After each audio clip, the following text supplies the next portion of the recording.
Oi, gente, eu tô gravando mais um vídeo aqui pro nosso canal. Hoje, gente, eu vou gravar um vídeo falando o seguinte tema aqui pra vocês. Por que é tão difícil sair de uma relação abusiva, né? Por que é tão difícil sair de uma relação abusiva, principalmente uma relação abusiva onde a pessoa abusiva tem traços narcísicos, fortes traços narcísicos. Só reiterando o negócio da gente, tem codependente que também é abusivo, tá? Tem codependente que fica abusivo com o tempo, tem codependente que é abusivo desde sempre, e tem codependente que é codependente de um, de outro, e é abusivo, por exemplo, com os filhos ou com qualquer outra pessoa, tá? Eu já vi muito caso, onde é aquele triângulo, né? Se eu não me engano, tem um nome. Vítima, perseguidor e salvador. E as pessoas vão alternando esses papéis, né? Na questão de dinâmicas abusivas. Então não é simplesmente um é abusivo e o outro é sempre abusado, tadinho dele. Não. Inclusive, se a pessoa ficar por muito tempo dentro de uma dinâmica abusiva, com quase toda certeza, essa pessoa vai acabar. Como é que eu posso dizer que essa pessoa vai acabar tornando-se abusiva também? De abusada, ela vai tornar-se abusiva porque aquele é o mundo que ela conhece. E também ela não vai. Ninguém só guarda. Uma hora a pessoa explode também e acaba jogando. Por jogar, aliás, desculpa. Jogar em cima dos outros, né? Gente, a questão aqui é a seguinte, olha só. Por que é tão difícil sair, né? Por que é tão difícil sair? Eu vejo pessoas, eu vejo que tá tão intrínseco, a relação tá uma bosta. Às vezes a relação sequer existe mais. Mas tá tão intrínseca a dependência um do outro ali. E o narcisista ele não é dependente emocional, mas ele depende do suprimento que o outro lhe oferece, né? Então o narcisista, de certa forma, ele também depende, mas não é da mesma forma que o dependente emocional. E o que acontece, gente? Tem casais, tem pessoas que estão tá tão intrínseco ali, a relação ela sequer existe mais, porém ela tá tão intrínseca, ela tá tão ali, como é que eu posso dizer para vocês, tão arraigada que, enfim, que as pessoas simplesmente elas assumem determinados papéis dentro da relação, elas não terminam de maneira alguma. Já conheci gente, por exemplo, que sabe aquele velho papo, não durmo mais com a minha mulher? Nosso casamento não existe mais, não durmo mais com a minha mulher. Aí o cara vai buscar uma válvula de escape nas amantes, né? Na rua. No entanto, no entanto, apesar dele buscar uma válvula de escape na rua, com as amantes ele não consegue separar da esposa, porque a esposa tem, por mais que eles não façam mais sexo, por mais que a relação seja só de fachada, eles têm alguma função ali. Aquela mulher, ela tem alguma função ali que o cara não tá afim de abrir mão e não vai abrir mão e fica retroalimentando aquele negócio que não é legal, né, gente? Aquele negócio que não é legal. Então, o que acontece, gente? O que acontece é o seguinte. Olha só. O que acontece é o seguinte. Por que é tão difícil de sair, né? Gente, em primeiro lugar, uma ideia que eu tenho, eu não sei se eu tô certa, não sei se eu tô errada. Eu não sei se estou certa, não sei se estou errada, mas uma ideia que eu tenho é a seguinte. A pessoa quando ela é codependente, ou dependente emocional, porque codependente você pode ser codependente de qualquer coisa, você pode ser codependente de alcoólatra, você pode ser codependente de adicto de drogas, você pode ser codependente de adicto de jogo, você pode ser codependente de tudo, né? Codepender é depender junto, ou seja, uma pessoa da tua família ou do teu convívio próximo tem um comportamento nocivo, você tá ali junto com aquela pessoa, presenciando aquele comportamento nocivo e o comportamento nocivo daquela pessoa te afeta diretamente, por isso que é codependente. Já o dependente emocional, muitas vezes ele também é codependente e, no entanto, o dependente emocional ele depende de estar dentro de uma relação afetiva com aquela pessoa. Essa relação afetiva pode ser ou não romântica. Tem gente que é codependente ou dependente emocional da mãe.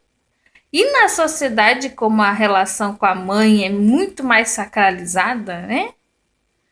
Então, é como assim você vai cortar a relação com a tua mãe, mesmo que ela seja mega abusiva? Conheço pessoas que demoraram décadas para romper uma relação abusiva com a mãe, porque a sociedade impõe aquela coisa de nossa, mas mãe é sagrada. E infelizmente não é, né, gente? Eu digo assim, em casos em que a mãe é abusiva. Eu não tô aqui dizendo em casos em que a mãe não é abusiva, legal, ótimo manter uma boa relação com a mãe. Mas quando a mãe é abusiva, gente, não deveria haver essa sacralização de nossa, mas vai. Como assim você vai romper relações com a sua mãe? Não tem outra mãe. Por não ter outra mãe é que é tão traumático, gente. Novamente reiterando, não considero minha mãe narcisista, tá? Não considero a minha mãe narcisista. Eu tô falando de quem tem. Já tive muitas e muitas e muitas tretas com a minha mãe, mas eu não a considero narcisista. Eu considero umas outras coisinhas aí que eu não vou falar, porque ela ainda tá viva, enfim, deixa pra lá. Mas, gente, por que então é tão difícil romper com o abusador? Seja lá quem for o abusador. Por que é tão difícil romper? Por que é tão difícil sair? Quando a gente vem de uma dinâmica de família onde a gente é codependente ou dependente emocional, o que eu penso que faz com que nós nos tornemos dependentes emocionais? Em primeiro lugar, as pessoas que nos criaram para ser dependentes emocionais também, né? Também, como é que eu posso falar aqui? Também vieram de dinâmicas disfuncionais, não resolveram essas dinâmicas e foram tocando para frente. Vamos tendo filho, vamos constituindo família, vamos. E não quis saber de se curar. Essa questão de curar a psique ela é muito nova na sociedade. Muita gente que você pegar que hoje é mais velha vai falar que é frescura.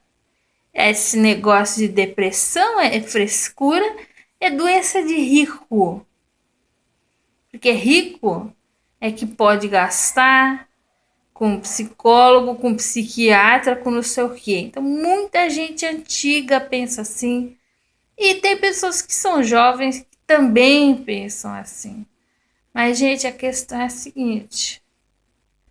Então, como antigamente tudo era frescura e bobagem, para muitos ainda hoje as pessoas elas vão levando para frente. Ah, não, vamos tocando a vida, vamos casando, vamos tendo filho, vamos isso, vamos aquilo.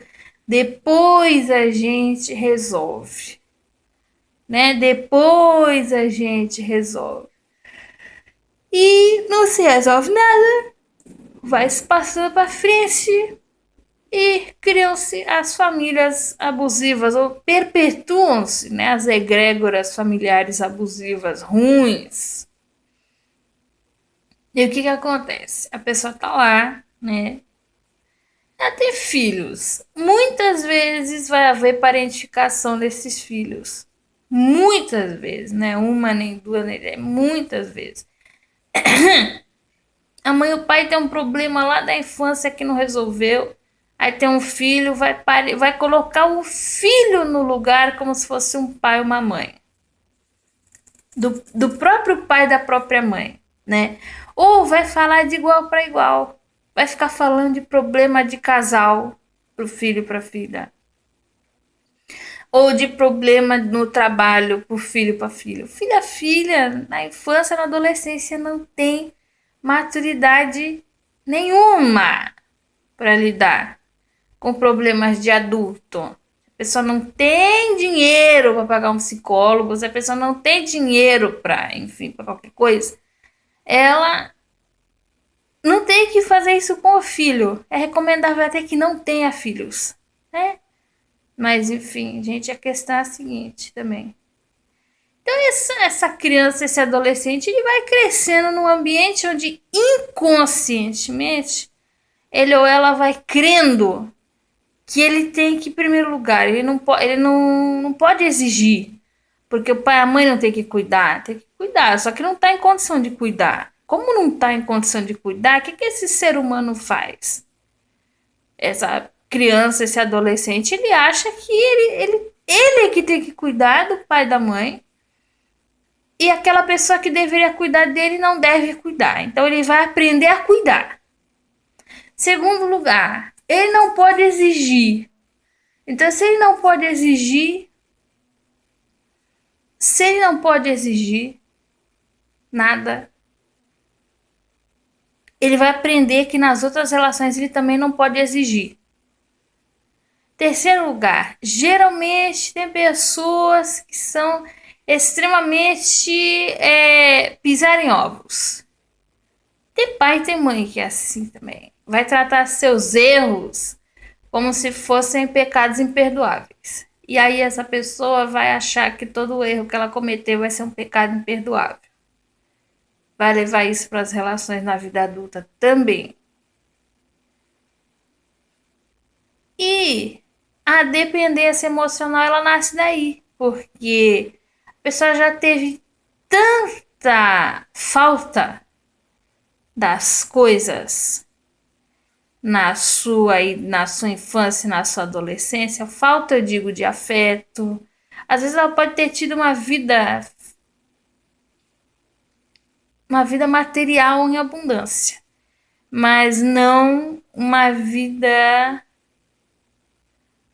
eu digo, de afeto, de validação. Não teve. Então ela chega na idade adulta, o que ela faz na idade adulta? Ou às vezes até na adolescência. Que na adolescência é que o jovem começa a ter as suas turminhas de amiguinho, começa a sair, às vezes começa a namorar, ou até mesmo ficar, enfim. E nessas relações, o jovem, em primeiro lugar, que o adolescente ele é mais cruel, né? O adolescente ele não tem verniz que adulto tem. O adulto já criou um verniz que o adolescente ainda não criou. O adolescente ele é bem mais cruel, ele é mais direto. Ele não é tão cru e tão direto quanto a criança, mas ele também não criou ainda o verniz do adulto. Então ele vai ser bem mais cruel do que um adulto. O adulto às vezes vai silenciar, vai deixar para lá. O adolescente não. O adolescente vai, enfim, vai chegar, muitas vezes vai chegar na lata. Olha, fulaninho assim, ele não usa o nosso tênis de marca, então não vamos andar com ele. Ah, sabe aquelas coisas da quinta a sexta série? A fulaninha não faz tal coisa, ela não anda com a gente no recreio, sabe? Aquele negócio. E tem jovem, tem adolescente que leva isso até um final do ensino médio, tem gente que leva até a faculdade. Enfim, é um absurdo, mas enfim. E esse jovem que foi acostumado desde a infância, que, em primeiro lugar, os erros dele são pecados imperdoáveis. Em segundo lugar, que ele não tem que exigir quase nada. Ele não tem que exigir quase nada e doar-se quase completamente. ele não vai ter um parâmetro. Primeiro que ele acha que amor é sofrimento, porque no lar de origem amor era sofrimento. Segundo que ele acha que ele tem que ficar cuidando. Terceiro que não vai pôr limite. E o que é uma espécie de um limite? Uma questão aqui, por exemplo. Ó, a pessoa te trai. Não, eu não vou terminar, eu vou perdoar, eu vou rezar. Tem gente que fala, vou rezar.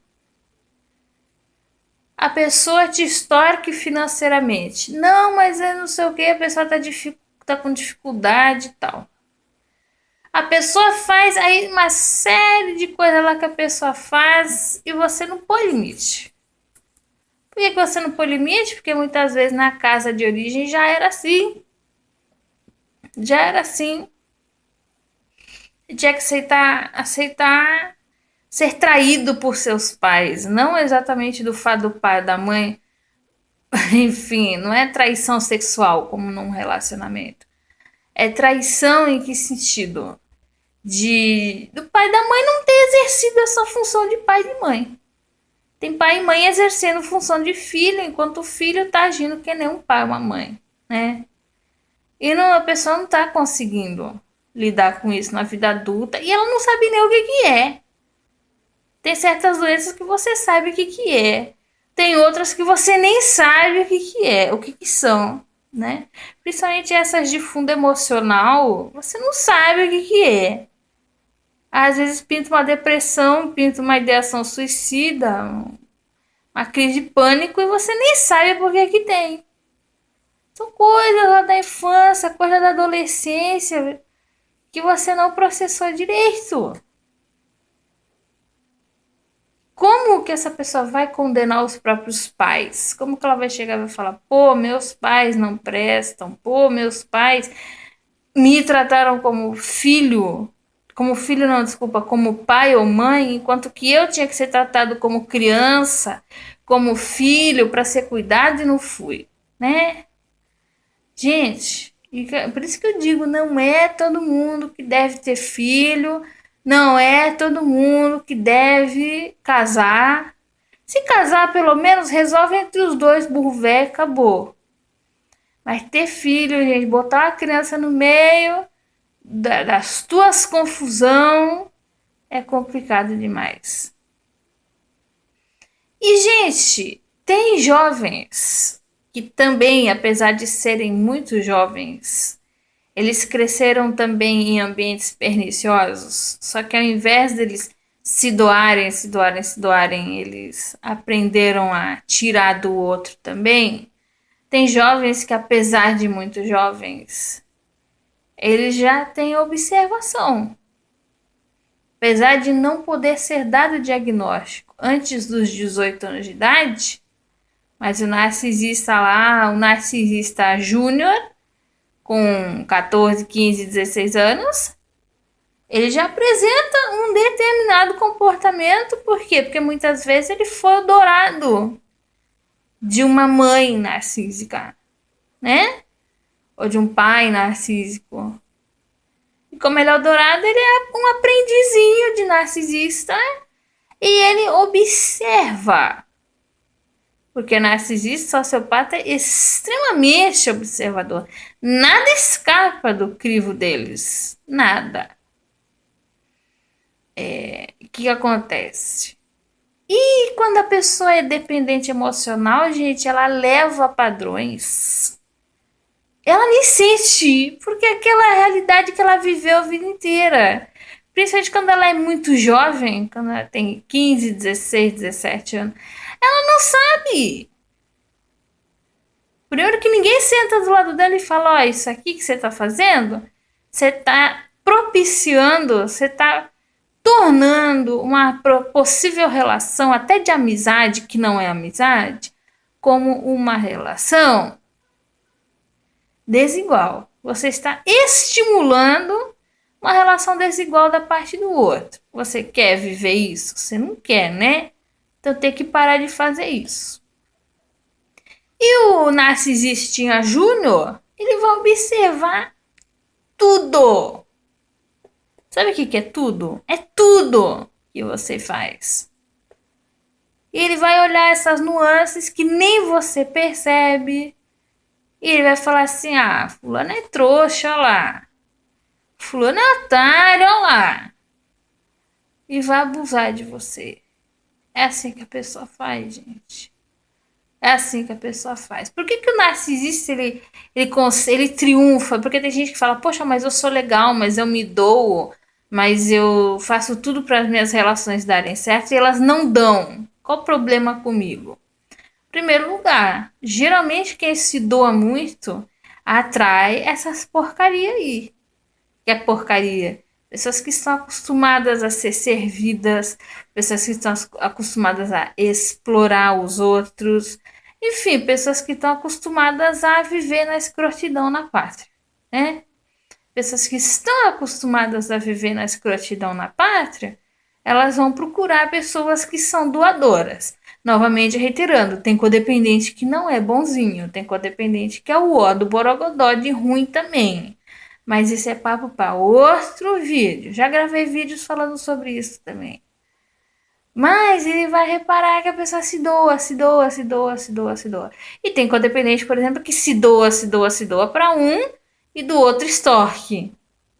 Cada um é uma maneira diferente de agir. Tem, por exemplo, codependentes mulheres que tratam muito bem o filho homem e a filha mulher elas tratam que nem merda.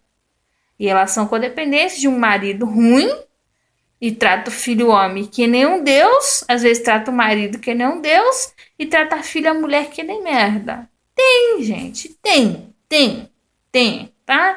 Não adianta a gente chegar aqui e falar que codependente é sempre bonzinho, porque não é. Mas o narcisistinha júnior lá, ele vai observar se a pessoa vai se doar para ele ou para ela. Não vai observar se vai se doar para os outros, vai observar se vai doar para ele ou para ela. Se doar para ele ou para ela, tá bom.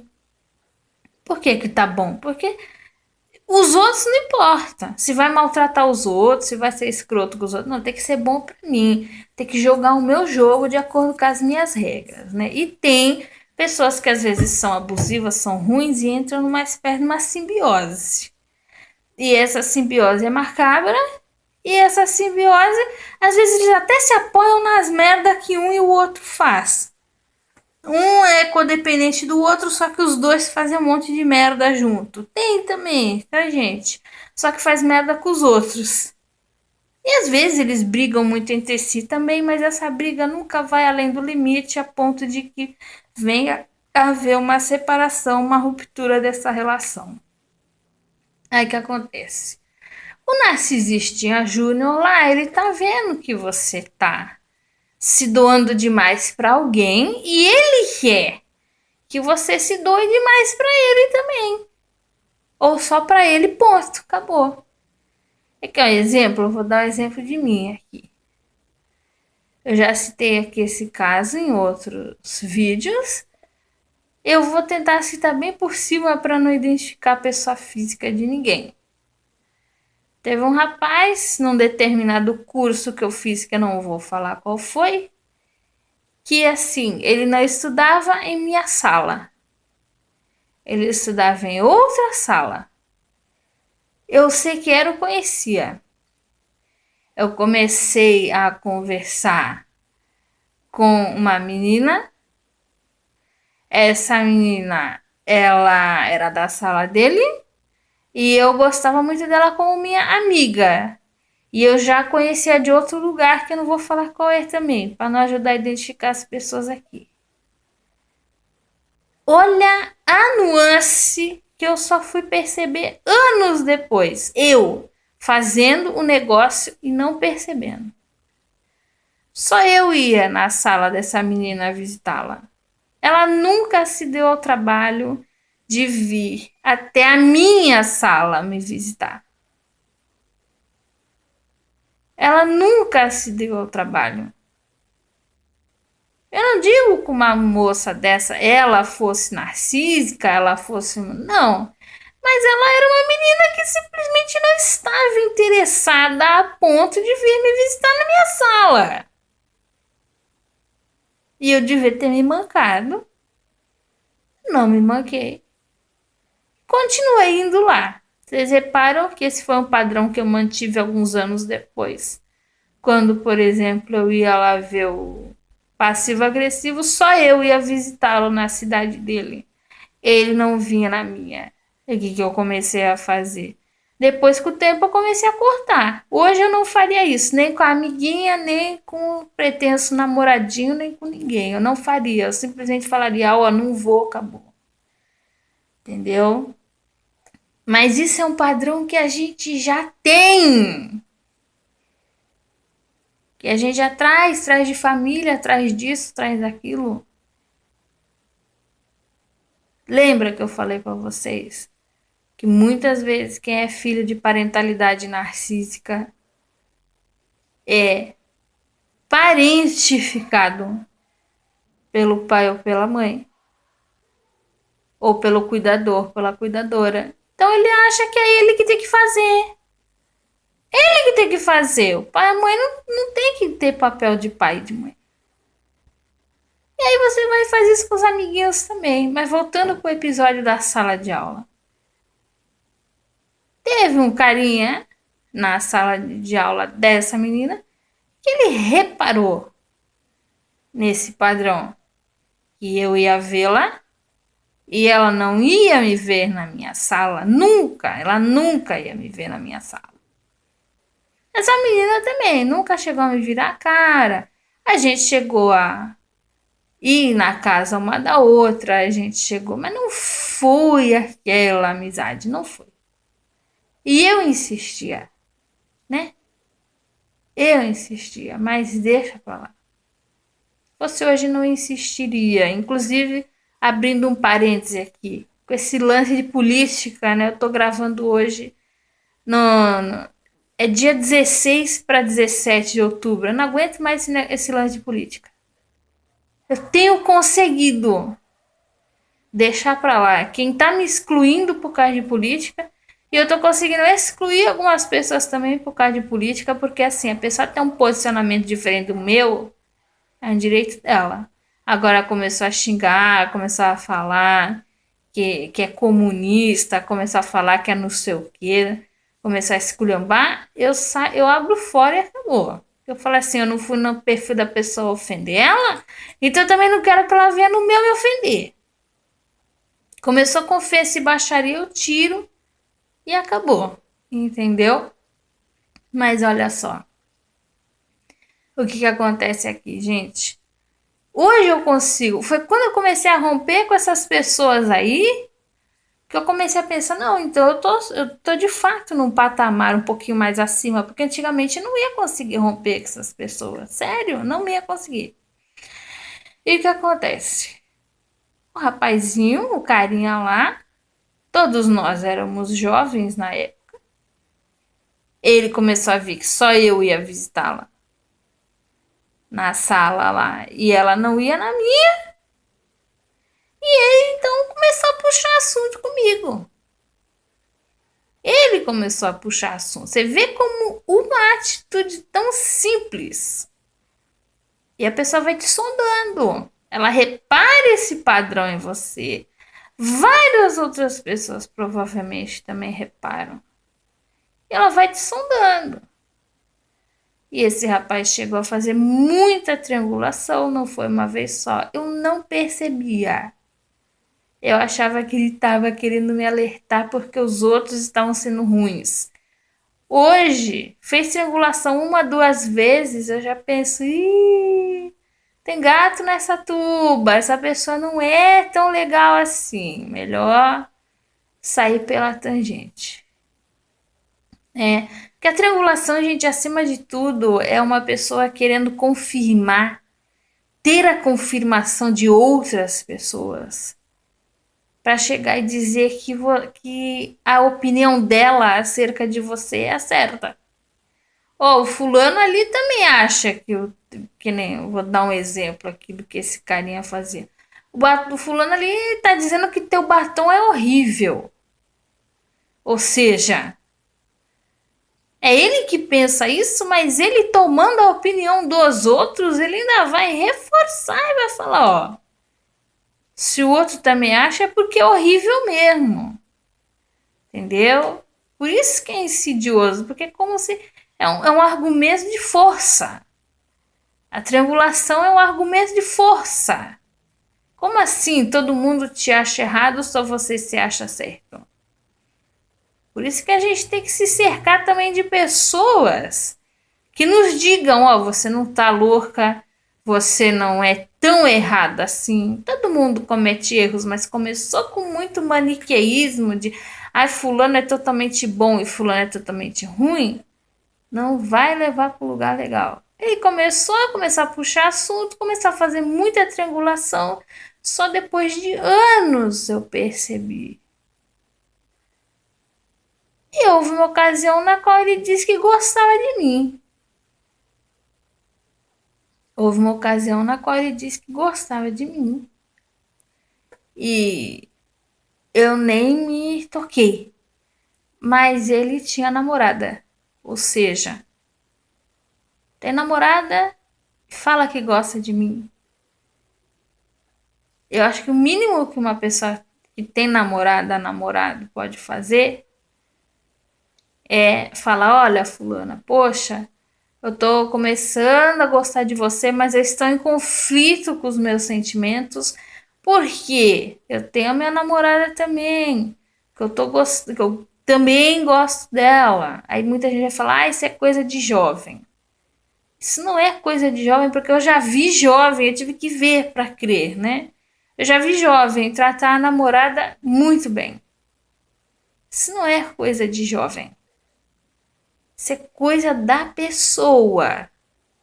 Isso é coisa da pessoa. Eu na época nem me toquei, só que eu não dei abertura pra nada. No mínimo ele achava, ah, vamos testando essa aí. Ela não vem aqui visitar a amiguinha não vai visitá-la. Ela não aceita as minhas triangulações. Eu não sei nem se ele sabia que era esse nome, mas o narcisista, mesmo sendo júnior ainda, novinho, ele sabe. Ele sabe o que é triangulação e como operá-la, mesmo que ele não saiba o nome desse negócio.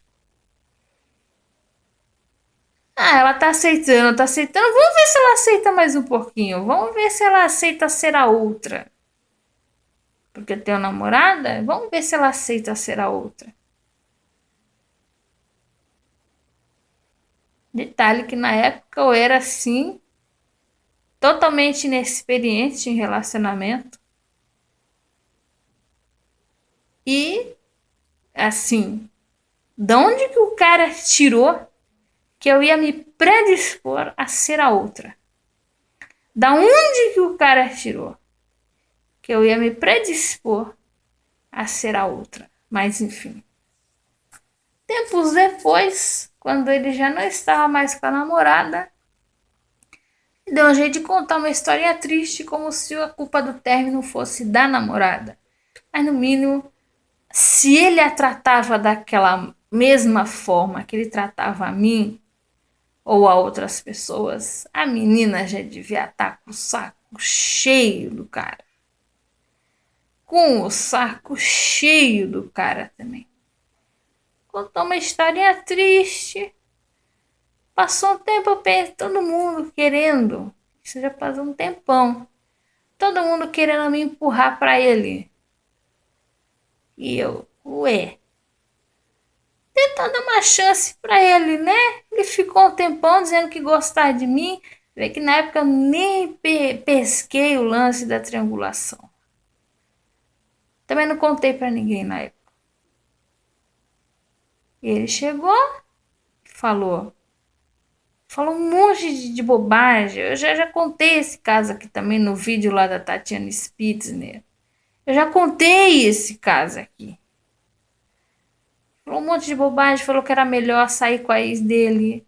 Falou que ele gostava mais de sair com a ex. Falou que tinha uma menina no cursinho dele que gostava dele. Não, que ele gostava dela. Quer dizer, como assim? Quer dizer, ele já começou errado, né? Começou com ele dizendo, quando ele tinha namorada, que gostava de mim. Agora que ele tá saindo comigo, ele fala também que gosta de outra. Quer dizer, mano, como assim? E eu me desencantei completamente. Eu nem entendi na época por que, que eu me desencantei. Hoje eu entendo. Ele achou que por eu ser tão, desculpa o termo que eu vou usar, mas eu vou usar em relação a mim, tão panarca, tão burra, tão trouxa em relação às amiguinhas, e por tabela, tão panaca, burra e trouxa em relação a ele, porque ele chegou para mim falando triangulações e coisas absurdas, e eu fui aceitando. Ele achou que eu ia ser panaca, trouxa, burra de não precisar fazer a fase de idealização. Que eu já ia aceitar a merda toda completa, com gosto de merda mesmo, sem nem tentar disfarçar. Aí ela é trouxa, meu, pode pisar à vontade. E eu me fechei completamente. Nem eu entendi direito na época essa reação. Eu me fechei completamente. Eu não entendia nada de relacionamento na época, eu só sei que eu me fechei completamente. Ele percebeu na hora, porque essas pessoas têm um senso de percepção absurdo. E ele, então, logo em seguida, ele me pediu em namoro. Ele pensou que o problema era ele não ter me pedido em namoro. E eu falei, não. Mas, Sara, como assim uma pessoa que é codependente, que aguenta isso e aquilo de outras pessoas depois, como que conseguiu dizer não para ele? Porque não teve love bombing. A gente precisa de um gatilho. A gente precisa de uma razão para ficar. Qual era a minha razão para ficar naquele tempo? Seria, se ele fizesse love bombing, eu ia cair, mas eu ia cair assim, que não sei lá. Depois fizeram eu cair, né? E, gente, o que que ia acontecer comigo? Eu ia cair naquilo ali. Mas ele não fez, ele estava tão seguro de si, de ver como é que eu era, que ele achou que não era necessário fazer love bombing. E assim, por que é tão difícil? Por que contei esse caso todo? Nesse caso, a gente sequer começou porque não veio a isca, veio direto o anzol, né? Em outros casos, gente, aí você vai com toda aquela predisposição que eu já falei. Você foi criado para não exigir, você foi criado para cuidar e não ser cuidado, e você foi educado para não ter limites. Você não pode ter limite. Aí você vai para o mundão com toda essa bagagem. O que acontece com você? Você não sabe impor limite. Você até reconhece que aquilo ali não tá legal, mas você não sabe impor limite. E essas pessoas abusivas, elas precisam de um relacionamento desigual. Elas nunca vão querer ter uma relação recíproca com você. Vai ser sempre uma relação desigual. E aí o que que acontece? Eles observam tudo em você. Se a pessoa fizer um love bombing, ele com toda certeza hoje mais velho deve saber fazer love bombing, né? Vocês estão vendo aqui que eu contei um caso de um cara que nem sequer foi namorado, mas se fosse também ia ser ruim. Ele não fez love bombing. Ele não fez love bombing. Então o que que aconteceu? Gente, o que aconteceu quando ele não fez esse determinado love bombing, né? O que aconteceu com ele? Eu saí fora porque não tinha motivos para ficar, não tive os gatilhos acionados, né? Da dependência emocional. Quando tem o love bomb, eles te analisam toda. Ele analisou, ele foi espertinho de analisar, né? Eu não analisei nada, eu fui entrando de cabeça e acabou.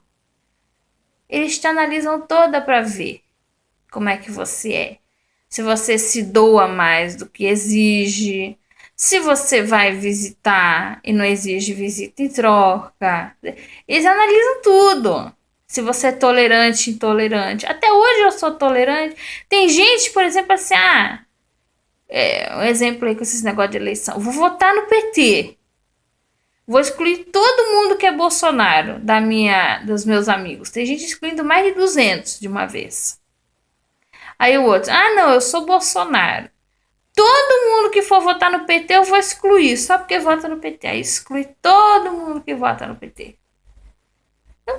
Eu tô excluindo só quando a pessoa vem com ofensas e às vezes na primeira ofensa ainda tento conversar, ainda tento falar. A pessoa, se ela não ouve, se ela continua enchendo o saco, aí eu vou lá e bloqueio. Mas esse é o meu limite. Tem gente que não tem limite nenhum pra nada. E o que acontece? Eles observam que você é tolerante, que você tá ali tolerando, que você tá ali, enfim, insistindo, às vezes numa relação que às vezes é amizade, que não tem mais pra onde ir, ou até numa relação de romance que não tem mais pra onde ir, eles querem até aquela atenção pra eles. Então o que eles fazem? Eles vão investir em você. Eles vão investir em você, só que quando tá mais espertinho, mais velho, faz um love bombing. Faz um, ah não, você é especial. Faz que aceita teus defeitos. Sabe aqueles defeitos que eram pecados mortais? Ai, finalmente alguém te aceita. Finalmente alguém quer. Finalmente alguém diz que você não é tão ruim assim. E muitas vezes você tem históricos de revitimização, de pessoas que também jogaram na tua cara que você não prestava, que você isso, que você aquilo, porque também eram abusivos, porque também sabiam que podiam fazer isso com você de certa forma. Aí que acontece? A pessoa, ela faz isso. Quando ela faz love bombing, você pensa, meu Deus, essa pessoa é imprescindível na minha vida, porque ela me deu essa base emocional, ela me deu esse amparo, essa validação emocional, que principalmente os meus cuidadores não deram. É bem questão, muitas vezes, de cuidadores, tá, gente? Ou os cuidadores até mimaram, mas tiraram esse mimo porque você não prestava mais. No caso, por exemplo, de um dourado que não deu certo, né? No caso de um dourado que não deu certo, eles tiram o mimo. Eles tiram o mimo. Porque não vai dar, não vai servir, né? Essa palavra que eles usam, não serve. E aí eles fazem isso daí na tua vida. E aí a pessoa quer aquela validação e finalmente ela acha. Quando a pessoa faz o love bombing, ela acha que ela tem essa validação. E por ela ter essa validação, ela acha que aquilo vale ouro, vale tudo na vida dela. Quando começa a desvalorização, a pessoa entra em parafuso total. Por quê? Porque ela está perdendo aquela validação que ela precisa tanto assim. Então é muito fácil de entrar numa relação abusiva quando você tem essas questões de família, essas questões de. Porque está aberta, a ferida está ali aberta, vem alguém e quer curá-la. Então a pessoa abusiva, ela até te dá esse preenchimento, essa validação, falsos, infelizmente, mas a um preço muito caro, a um preço muito alto. Ele te valida, te elogia, fala que é linda, maravilhosa, incrível, mas depois chega lá e faz o quê? Tira o chão debaixo do teu pé. Começa a desvalorizar, começa a desfazer. Quando você vê, dizem, eu nunca usei, mas dizem que a cocaína no início ela dá barato. E depois de um tempo a pessoa não usa mais pelo barato, ela só usa para manter a sua sanidade, por assim dizer. Para manter a sua dependência, porque o corpo não está mais acostumado a produzir aquelas substâncias que agora você está pegando de fora. E a mesma coisa, às vezes você tá naquela relação, a pessoa te viciou naquela relação, mas você não tem mais vantagem nenhuma, você só tá ali para sobreviver, porque no meio do processo, enquanto a pessoa estava te dopando, enquanto a pessoa te dopando, eu digo não com drogas literais, mas com love bombing e com esse preenchimento aí, ela estava te tirando de círculos sociais, e você foi sacrificando tudo. Por quê? Porque, nossa, essa validação para mim vale mais do que tudo, né?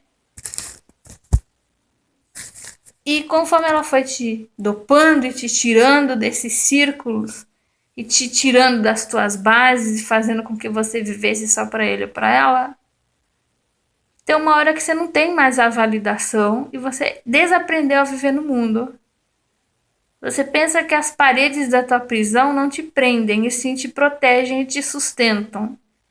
Ele ou ela tentou te alejar moralmente. E você nem percebeu. Por que você não percebeu? Porque você estava tentando a todo custo manter aquela validação. Uma pessoa que não tem essa necessidade de validação, que não foi parentificada por pai, mãe ou cuidadores, uma pessoa que não passou por esse processo de nossa, todo erro que você comete é um pecado imperdoável. Toda pessoa que não passa por isso, ela conhece um love bomber, uma pessoa que faz o love bombing, ela acha exagerado demais. Ela acha um negócio muito, nossa, como assim? É muito afetado para ser verdade. E tão rápido. Ninguém bate o olho em você e tchum! Não. Não é isso que acontece. E é claro que o abusador também não bate o olho e tchum. Ele te analisa por um tempinho e depois ele vem e finge que se apaixonou completamente por você. Mas uma pessoa que tem essa necessidade é como uma pessoa que passou sede a vida inteira. Ela vai tomando a água sem nem reparar que a água está cheia de veneno. Ela vai tomar. Ela vai tomar, gente. Ela vai tomar. E o que acontece?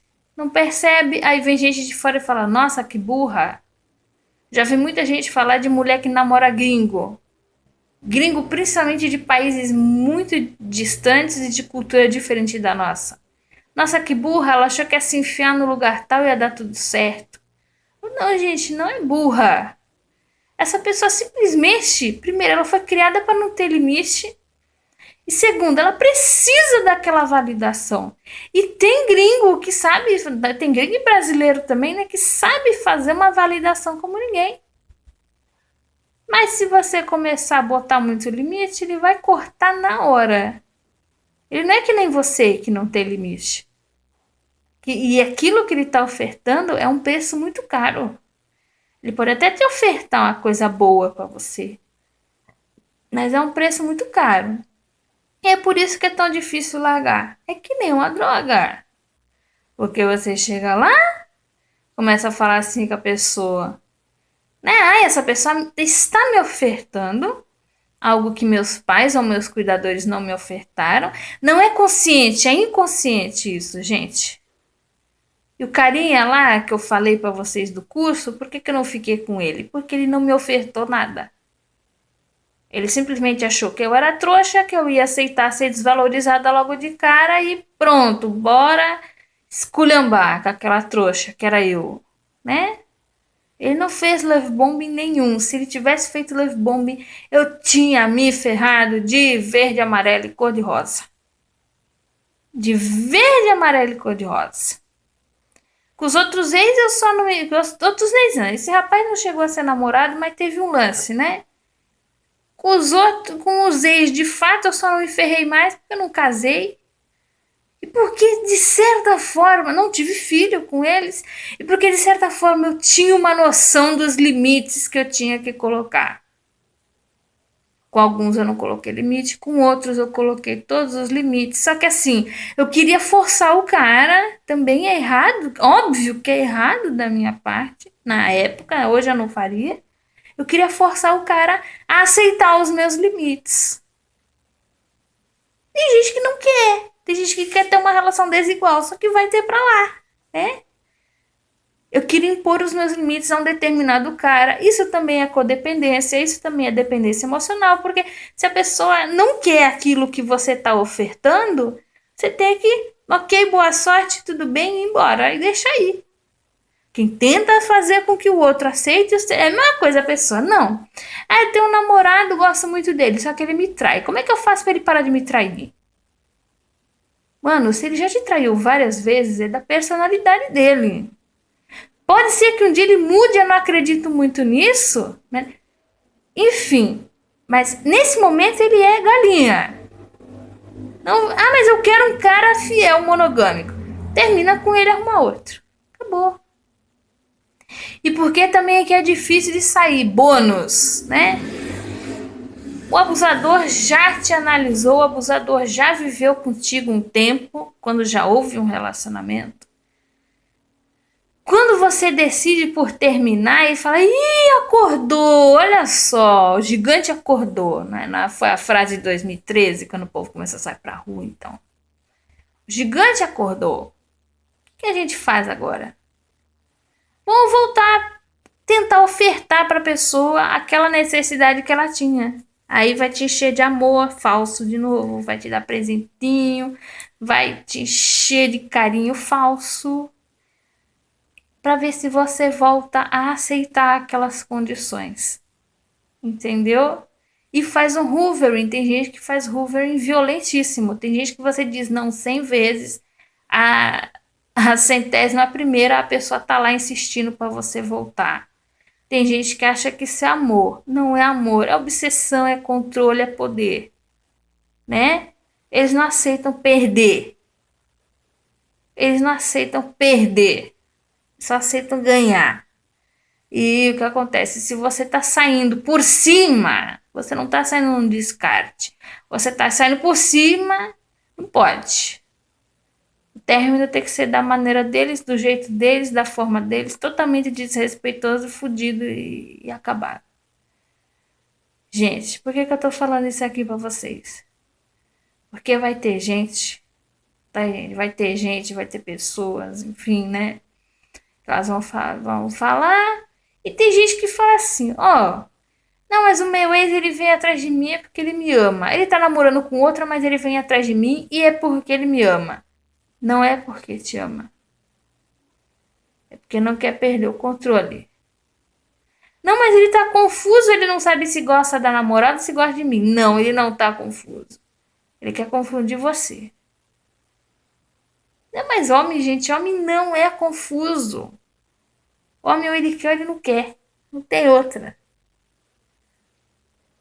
E o que acontece? Porque o hoovering é o bônus da coisa, porque você já está lutando contra essa coisa da necessidade emocional que você tem, que foi criada na infância, foi criada na família de origem.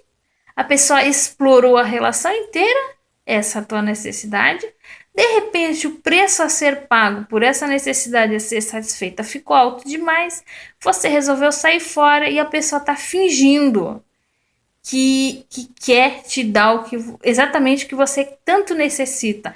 É como você pegar um alcoólatra e ficar esfregando toda hora álcool debaixo do nariz dele. É uma luta muito difícil. É uma luta muito difícil, por isso que o contato zero é imprescindível. Não subestime o poder de um abusador e também não superestime a tua capacidade de já ter superado aquilo. Você é capaz de superar, mas não superestime falando que, ah, não, eu já posso, que nem o alcoólatra chega lá e fala, não, eu já posso beber isso aqui. Vai lá, bebe, quando vê, já ficou bêbado de novo, né? Já se alterou de novo, já consumiu ao ponto de se alterar de novo, né? Não subestime o poder do outro, né? Então é a mesma coisa você pegar a pessoa viciada em cocaína, é a mesma coisa, a pessoa quer te evitar, a pessoa quer evitar a cocaína. Vem alguém e fica esfregando a cocaína embaixo do nariz da pessoa, como que ela vai se curar desse jeito? É isso que eles fazem quando eles fazem o hoovering. Por isso que, infelizmente, a dependência emocional vai ter que ser terminada por dentro. É fácil? Não é nada fácil. Eu não posso aqui indicar um caminhinho certinho, porque o caminho de ninguém é certo. É um caminho cheio de avanços e recuos, de quedas e levantar de novo. E são avanços e recuos muito difíceis, mas a gente não pode parar de tentar prosseguir, um dia de cada vez, um tijolinho de cada vez, um passo de cada vez, porque se você parar no meio do caminho, aquilo ali vai te tragar, gente. Aquilo ali vai te tragar que nem uma areia movediça. Então, gente, por isso que é tão difícil. A gente fala, mas é só arrumar um emprego, sair de casa e com o primeiro salário paga o primeiro mês de aluguel. Pronto! Tem lugar que não exige depósito calção. Pronto, não, é fácil. Mas a pessoa não está vendo os meandros, ela não está vendo o intrínseco ali. Essa questão da necessidade emocional é uma prisão interna, intrínseca, invisível. Por isso que ela é tão cruel. Por isso que ela é tão cruel. E é por isso que muitas vezes é difícil. Então, a única forma de sair, primeira coisa, contato zero. Proteja-se no momento de contato zero.